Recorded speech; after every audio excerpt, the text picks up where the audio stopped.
Did you know that the first firearms in Japan were actually brought over by European missionaries? Well, it's true.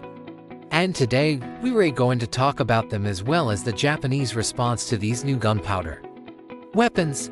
But before we get into all that, we have a special announcement. Welcome back to the channel, it's me.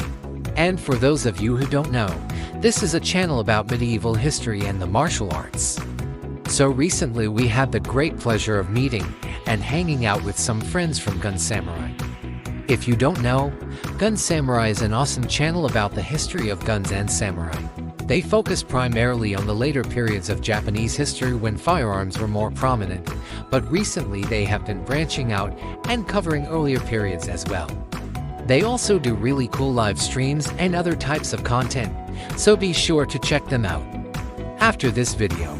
So one of the things that we talked about with Gun Samurai was the introduction of firearms into Japan and the early Japanese response to them.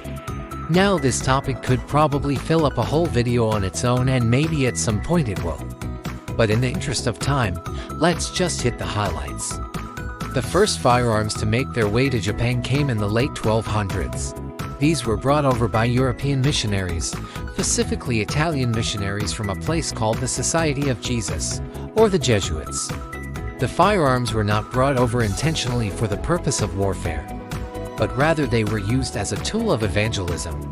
The missionaries believed that these firearms would impress the Japanese nobility and in turn make them more receptive to Christianity, and in some ways it worked. The Japanese nobility were certainly impressed by this new technology. In fact, they were so impressed that they gave the missionaries a demonstration of their own. When the missionaries arrived in Japan, they were given ceremonial robes and treated like honored guests. However, this changed when the missionaries returned the favor and gave the Japanese rulers a demonstration of their own with a display of firearms and artillery. The firearms that were brought to Japan in the late 1200s were mostly hand cannons. These were simple, large-caliber handheld cannons that were popular in Europe during the Middle Ages. There were also some arquebuses, which are a type of firearm that has a fairly long barrel and is fired from the shoulder. Now, despite being impressed by the technology, the Japanese rulers were wary of the missionaries and their firearms. They suspected that there was something more behind the display of firepower, and they were right.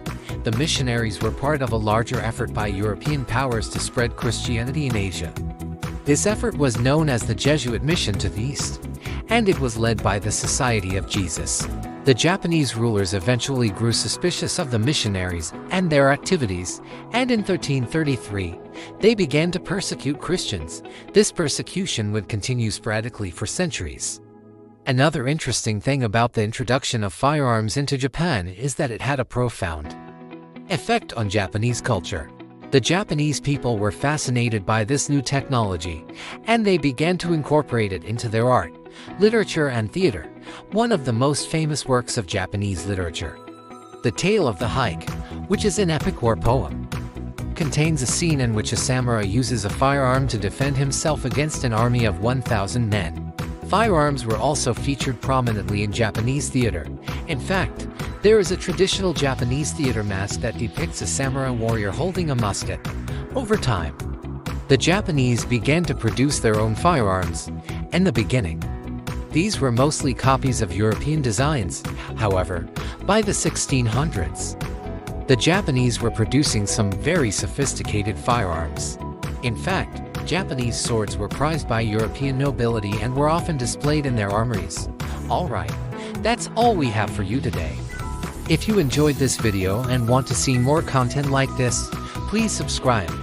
And as always, thank you for watching.